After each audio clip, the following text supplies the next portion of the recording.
Amazon is working on a new device that will record live television in order to allow users to play back content on their phones later on.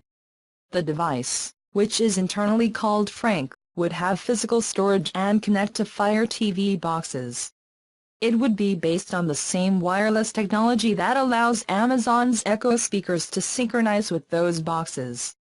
In addition, the company plans to update its Fire TV device with new software and is also exploring the possibility of expanding its Fire TV software and video content to external TV manufacturers, beyond its current manufacturing partners.